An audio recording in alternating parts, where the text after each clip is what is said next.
Саламатсыздарбы?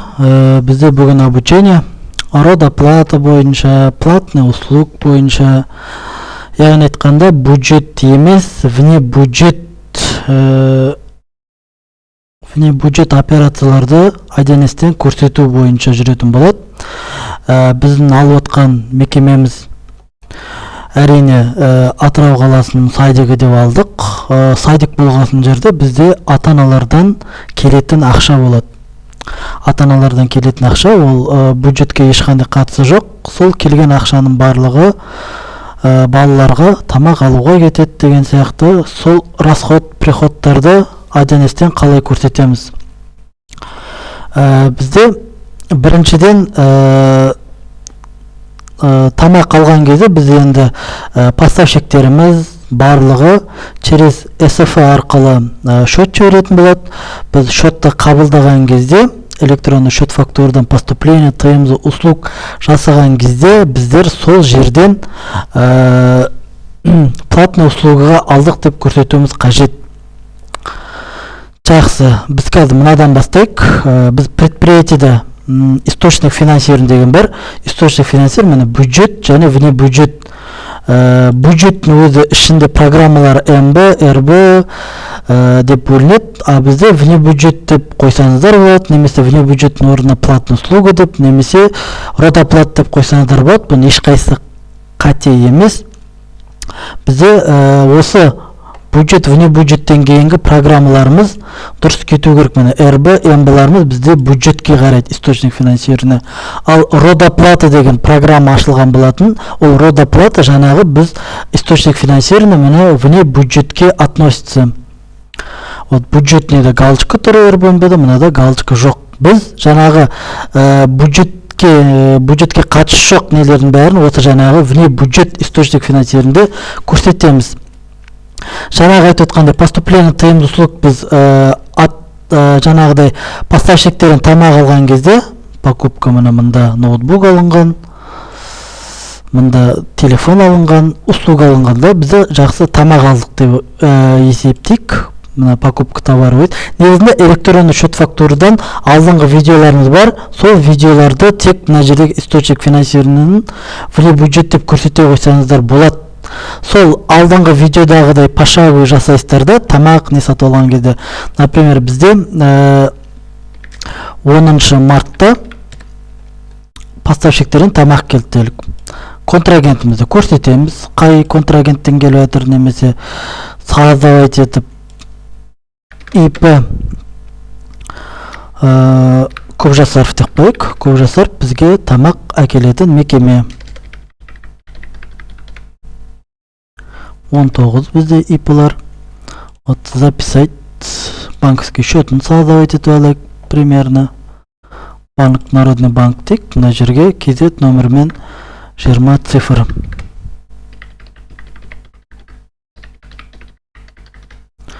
Шамамен өтірік істей қойдым. Сіздер қалай бар, солай саласыздар. Вот ИП Көпжасаровтан договор деп тұр. Договорын көрсететіңіздер болады, создавать етіп. Договор бізде прочими с поставщиком болады. Мына жерге номер договора 15 от 03.01.24 текті мысалға. Мына жерге соны көрсетеміз. Номер 15 от 03.01.2024 жыл деп көрсетеміз. Записать. Вот договорды көрсеттік. Вот енді біз бұл жерге вне бюджет деп таңдаймыз. Тамақ келген кезде 17-ді алып тастаймыз. Вот ТМЗ-ға салып, мына жерге вот хлеб келді дейік, например, 10 штук 220 теңгеден. Вот 2200 болды. Мына жерге 13.30 дейді, 13.10 дейді. Сіз өзіңізге ыңғайлап тамаққа бөлек 13.11 счет деп создавать етсеңіздер болады. Скопировать етіп создай қойын. Басқа товарлармен, бюджетный товарлармен шатасып кетпес үшін 13.11 деп бөлек счет создавать етіп алсаңыздар болады. Продукты деп создавать етіп көрсетіп жатырмын сіздерге. Вот продукты деген счет создавать етілді. 13.10 скопировать етіп алып, наименованиесін өзгертіп, счетін өзгертіп, сөйтіп жасап жатырмын. Вот движение фондыға бізде код строки форма 6 болады товарлардың барлығы. Вот осылай хлеб келді, картоп келді, міне бір мына жерде единиц измерения көрсетілмей тұр. Егер единиц измерения осы поступление көрсетем десеңіздер, мына жерден еще изменить форму, мына жер вот единиц измерения, вот код товары 1 сада етілген, соны шығарып алсаңыздар болады. Міне картоп бізде килограмм деп тұр екен. 3 килограмм келдік. 300 теңгеден мына жерге тоже 13-11 деп қоямыз. Вот картоп келді, коды, наименование. Вот осылай добавить ете бересіздер. Мысалға, вот осы жерге самый главный вне бюджет деп тұру керек. Вот провести етеміз. 1С-ке ең маңыздылығы электронный счет фактуры полученный емес, оборотке балансқа түсетін, ол осы поступление тмз услуг болып табылады. Вот бұл бізге товарлардың барлығын біз вне бюджетке, расходтарымыз бәрін вне бюджетке алуымыз керек. Біз мына отчетыдан оборотканы ашқан кезде, оборотный салды ведомств ашқан кезде, бізде мына жер источник финансирования таңдауға болады. Міне бюджет, вне бюджет екеуін қатар таңдап ашуға болады, жалпы барлығын міне осылай. Немесе тек қана вне бюджеттікін бөлек ашып алып, бюджеттікін бөлек ашып қарай аласыздар. Вот бізде вне бюджет бойынша бізге міне тауар келіп тұр. Жылдың басында тауар болған, 2600-3100 теңге тауар түскен деген сияқты. Міне біз поставщиктерге вне бюджет бойынша бере жағымызды көрсетіп тұр. Түсінікті.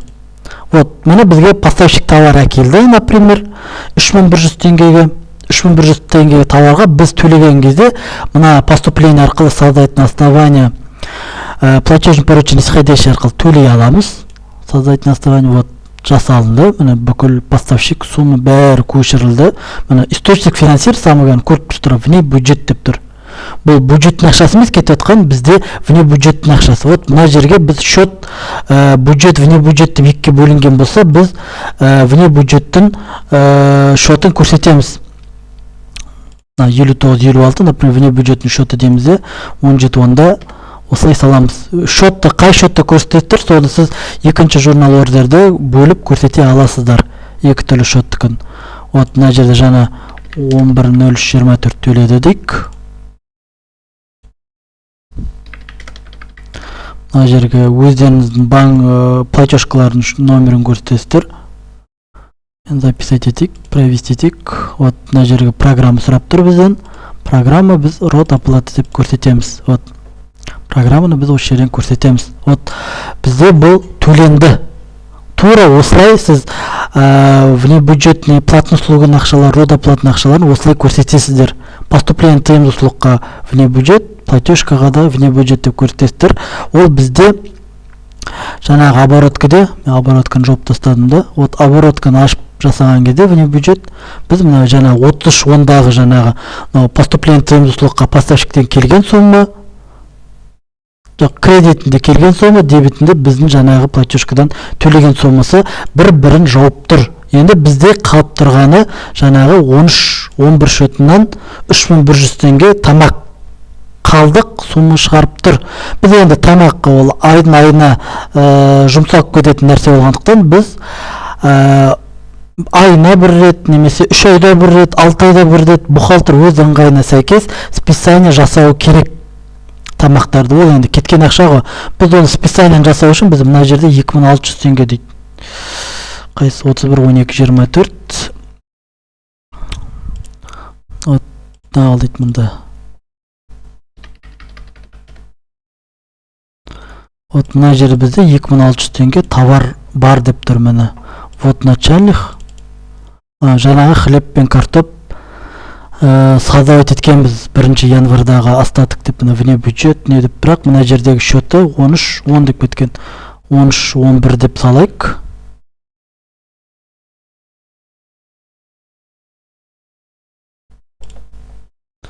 Мына жерде 13-11 деген создавать етілмей тұр қазір.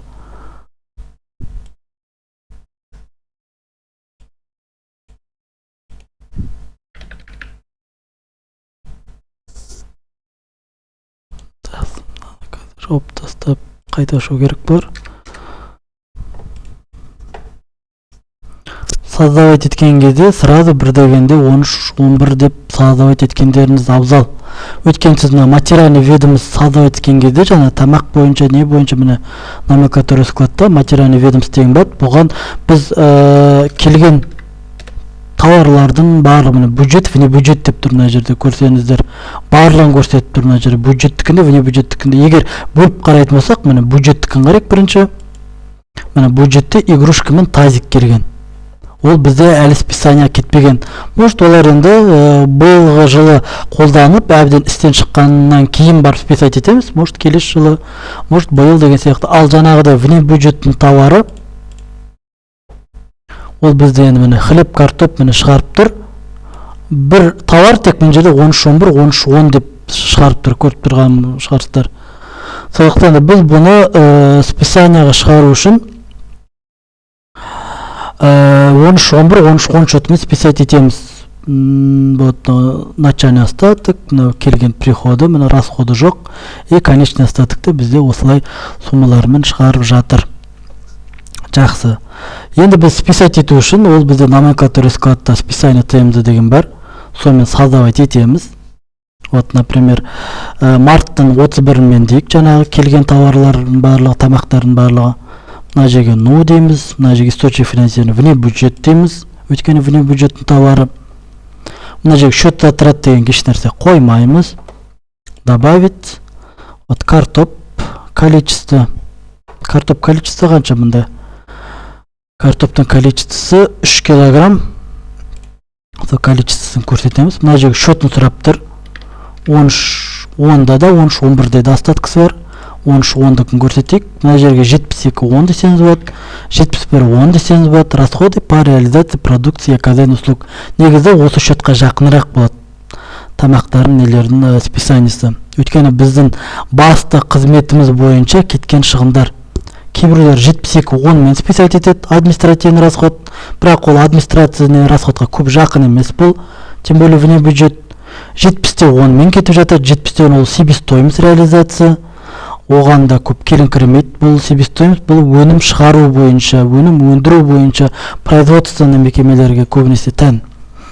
71-11 дейік, 71-10 дейік. Статья затратқа бізде мында списание материалов деген бар. Списание продуктов тіп бөлек создавать етіп алсаңыздар болады негізінде.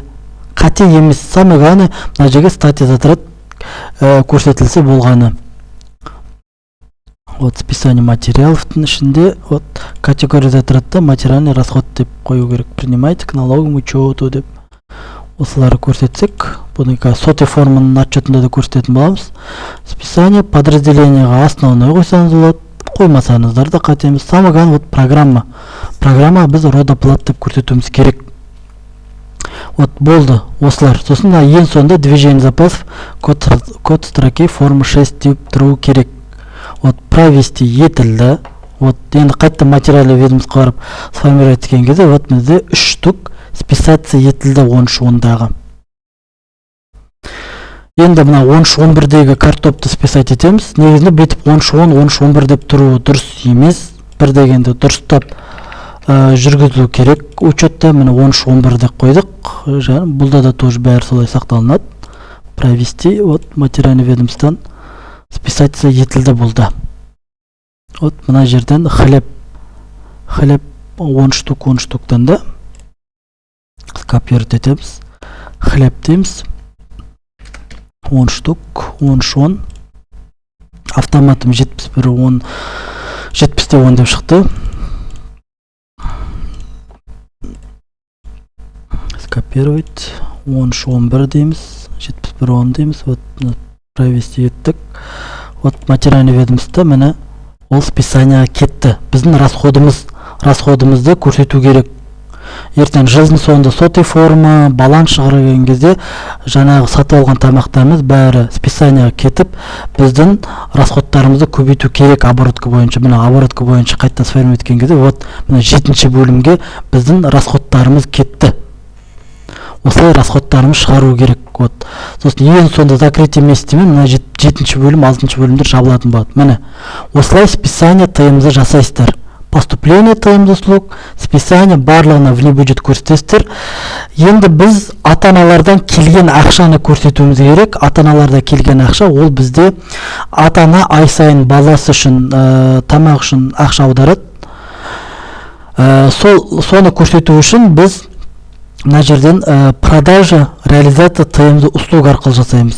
Именно осы. Негізінде мына ГКП 1С программасында бізде мына жерде қарастырылған негізінде учет родительской оплаты деген. Ол бізде мына настройка параметров учеттан мына специализированный система учетыда бізде учет родительской платы. Соны галочканы қойып записать закрыть еткен кезде, вот мына жерде бізде астына учет по родительской платы деген создавать етіледі. Каждый группа балаларды салып, группа детейді салып негізінде жүргізуге болады. Каждый балаға қай топқа қарайды, қай неге қарайды деген сияқты. Бірақ біздің жағдайда көбінесе біз бұны создавать етпей-ақ реализация тыйымды услугпен жасауға болады продаждағы. Өйткені бізде бұл енді бюджет, внебюджет деп дегесін жерде біз тексеріс келсе де, кіру келсе де, аудит келсе де, бізде в основном тек қана бюджеттің ақшасын қарап тексеретін болады. Внебюджетті ондай досконально тексермейді. Тексермейді екен деп ешқандай нәрсе жүргізбейміз. Бұл жерде мен айтайын дегенім, біз реализация тыйымды услуг арқылы каждый балаға реализациямыз общий айына бір реализация жасау арқылы ата-аналардан келген ақшаны қысқаша көрсетуге болады. Бізде көп бухгалтерлер солай жасап отыр. Например, вот реализация тыйымды услугтан осылай кіресіздерді, реализация товар услуга дейсіздер. Сосын бұл жерге біз айына бір рет, например, январдан бастап 31.01.24 дейміз де, мына жерге но дейміз, мына жерге вне бюджет дейміз, мына жерге 35 оны алып тастаймыз, 12 ол бізде сатып алушылар. Контрагентке біз общий бір ата-аналар ретінде родитель деген бір контрагент создавать етеміз. Родитель деп создавать етіп қоямыз. Яғни айтқанда барлық ата-аналардан келген ақшаны көрсетеміз. Немесе олай көрсетпеген жағдайда біз жаңағы учет родительский плат арқылы каждый ата-аналарға бөлек создавать етуге болады. Егер сіздерде арнайы бухгалтер қарастырылған болса, ата-аналармен жұмыс жасауға, не істеуге, расчет жасауға, егер де мекемеде 2-3 бухгалтер болса, жаңағы учет родительский плат арқылы жасасаңдар болады. Егер де осыған байланысты сұраныс болатын болса, учет родительский платаға бөлек видео түсіретін боламын. Енді жалпылама түрде бізде енді көп жағдайда бір бухгалтерге госзакупканы іліп қояды, бухгалтерская барлық отчетты беріп қояды, зарплатада, неде барлық бір бухгалтер болғандықтан, үлгермегендіктен біз осы қысқартылған нұсқаны көрсетеміз. Самое главное, проводкалары, доход, расходтары дұрыс келеді бұменде. Вот родитель деп ашамыз, договор создавать етпесеңіздер де болады. Родитель деп контрагент аштық қой. Бұл жерде счеты, жаңағыдай бин, КБ толтыру міндетті емес. Самое главное, название болу керек. Вот родитель деп создавать еттік, тыйымды емес, біз услуга деп істейміз. Бізде услуга бір создавать етіп аламыз, создать родительские платы деп қойылады, плата ежемесячно деп, например, кімге қалай ыңғайлы солай жазсаңдар болады. Родительские платы ежемесячно, на питание десеңіздер болады, қосып на питание деп. Мен орысша дұрыс жазып жатырмын ба, қате жазып жатырмын ба, мен енді орысша көп жоқ адаммын. Вот осылай көрсетесіздер, родительские платы ежемесячно на питание. Немесе ежемесячно алып, родительские платы на питание десеңіздер болады. Сөз артық сияқты кішкене. Мынадан өзгертеді екен мұнға. Вот осылай көрсетесіздер услуга, мына жерге идентизмерение услуга дейміз.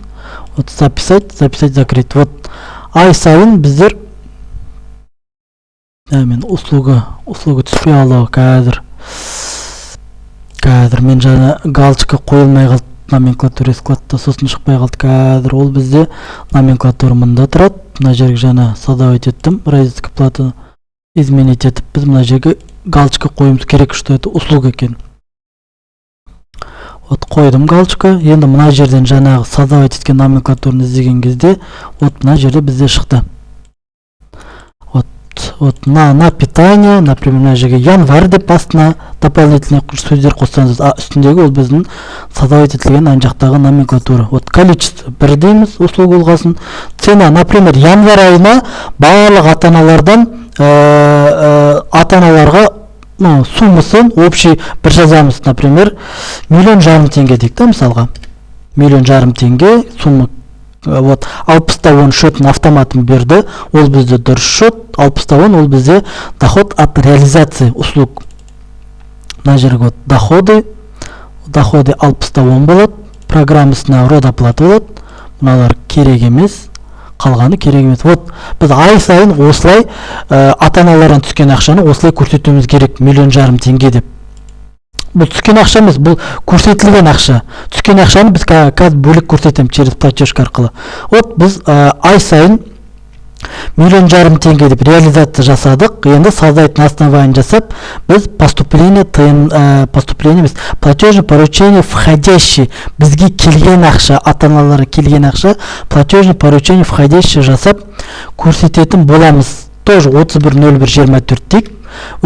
Бізде енді платный услуг бойынша бөлек счетымыз бар. Біз сол счетты көрсетеміз. Например, 59-56 деген ол бізде ата-аналардың ақшасы. Поставщиктерге де осы счеттан төледік. Вот источник финансирования вне бюджет, плательщик родитель, суммасы міне шықты. Мына жерге но дейміз. Номер банка міндетті емес. Ай сайын бір рет біз осылай көрсетуіміз керек. 1,5 миллион теңге. Міне статьяда да көрсетендер болады. Программа бізде род оплата болады. Мына жер 35 онда алып тастаңыздар, промежуточный счет, счетная оплата керек емес. Вот мына жерге назначение платеж, комментарийге за январь деп салсаңыздар болады. Провести. Вот 1,5 миллион теңге ата-аналардан түскен ақшаны біз жаңағыдай реализация жасап, платежное поручение входящий арқылы көрсеттік. Міне январь келді. Ата-аналардан түскен ақша. Но бізде финансированиеден түскен ақшалар, возврат, пенсионка келгендер, например, осылай көрсетілді. Енді жаңағы оборотке барамыз, вот сформировать етеміз. Міне бізде 1,5 миллион бізде ата-аналардан біз реализациямызды көрсеттік на дебет жағына. И кредит жағына ата-аналардан бізге ақша келіп түсті. Міне біздің банковский счетымыз вне бюджет бойынша 1,5 миллионға көбейді. Көрдіңіздер. Вот осылай сіздер жасап отыруларыңыз керек. Содан кейін сіздер енді 6-шы бөлім мен 7-ші бөлімде расходтарымыз, доходтарымыз жинала береді. Ол біздің доходымыз 1,5 миллион, ол біздің неге есептеуге кететін болады. Вот осылай жасалына береді. Сосын ең соңында, жылдың соңында мына доход расходты жапқан кезде біз закрытие месяц арқылымыз доход расходты именно вне бюджет үшін жасайтын боламыз. Операция вот закрытие месяца, міне амортизация үшін бізде, например, жасалынды, міне амортизация үшін жасалынса, енді біз именно жылдың соңында 31-12 декабрь источник финансирования вне бюджет деп біз мына жерге бұл енді амортизация жүрмейді, ешқандай ойысымыз род оплата емес. Біз закрытый счеты бухгалтерский учетқа галочка қоямыз да провести деп еткен кезде бізде барлық счеттар жабылып оборотка бойынша 6-шы бөлім мен 7-ші бөлім қайтадан сформулировать. Ол бізде мына прибыльға жіберетін болады разница сумманы. Бізде 6-шы бөлім мен 7-ші бөлімде соңында қалмайды. Сондықтан да род оплата бойынша бүкіл расходты жасау керек. Ата-аналардан түскен ақшаға барлық товарларды қабылдап, барлық товарды списание жасап, именно тамаққа қатысты айтып отырмын мен. Род оплатаға байланысты басқа да расходтар болып жатса, енді в основном енді осы енді ата-аналарға счет ұсыну, сол ата-аналардың ақшасына тамақ алу. Негізінде басқа да услугалар алу деген сияқты осылай жүзеге асырылып отырады бізде. Реализация тиімді услуг жасалынады, поступление тиімді услуг жасалынып, бұл списанияға кетеді. Ең соңында доход пен расход осылай жүре береді. Бұл тек қана мен жана реализация услуг тек қана январь айына жасалынды. Бұл тура осылай әр айға жасап отырасыздар. Сосын егерде сізде платежка бойынша кейбір ата-аналарға возврат болып жатады, например, февраль айына реализация жасайық. Мынаны сосын сіздер әр ай сайын тура осылай скопировать етіп отырсаңыздар болады. Скопировать етіп реализацияны февральский датаны қоясыздар, мысалға 29.02.24, мына жерге 0, мына жерге вне бюджет бәрі қала береді, услуга бәрі қалады, тек мына жерге сол январь айының суммасын қоясыздар. Например, 1.715.000 теңге дейік. 1.715.000 теңге бізде шот көрсетілді. Жақсы, 1.715.000 деп көрсетеміз де, провести етеміз. Провести еткеннен кейін мына жерге создать на основании платежный поручение входящий жасаймыз. Ата-аналардан 1.715.000 түсті деп. Сіздер бұл жүргенде общий барлық платежканы сформировать етіп алып, общий сумманы бір жазасыздар бұл жерде. Айтайын деген 1.715 деп жасап, мынаны енді копировать етпейсіздер, мына жерге на основании жасаңыздар февральскийларды. Программа род оплаты дейді. Енді бұл жерде бізде ата-аналардан возврат болып жатады.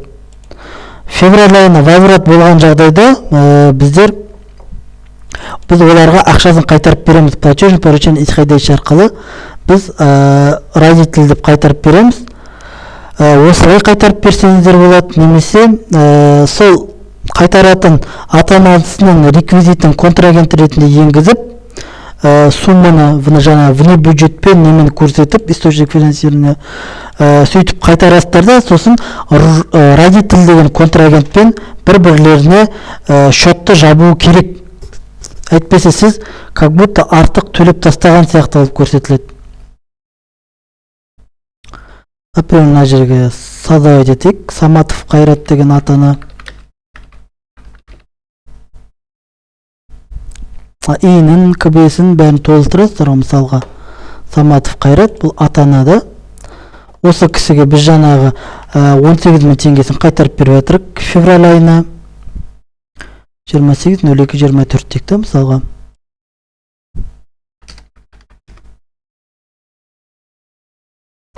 Ол бізде 12.10 болады. Мына жердегі счет керек емес.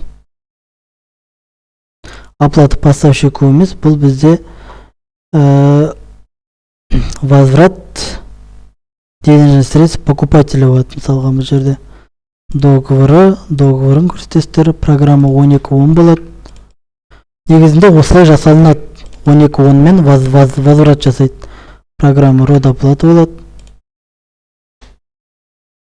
Осымен қайтарасыздар. Немесе ата-аналардың ақшасын возврат покупателя емес, мына жерден прочее списание безналичных денежных средств деп, сіз осы жерден 71.10-ға расходпен жауып тастаңыздар болады.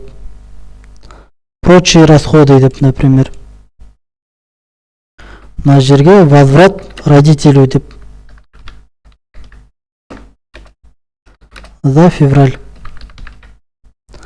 Осылай қойып, расходқа жауып тастасаңыздар, за февраль. Источник финансирования мына жерде вне бюджет, мына жерге программасы салынбаған. Род оплаты. Программа бұл жерге де род оплаты тұру керек. Вот провести етіп. Вот осылай прочее списание деп төлеп жіберсеңіздер болады жаңағы кісіге. Сол кезде сіздің обороткаңызда мына жерге 10-30-дан ақша азайып, ол сіздің сразу мына жерге расход жағыңызға түсетін болады. 12-10, 60-10 счетына әсер етпейді. Бұл енді қысқаша ғана сіздерге мағлұмат. Егер толық мағлұмат керек болса, енді специалистерге хабарласасыздар ғой. Жалпы род оплаты, платный услуга бойынша осылай жүргізесіздер. Жақсы, сау болыңыздар.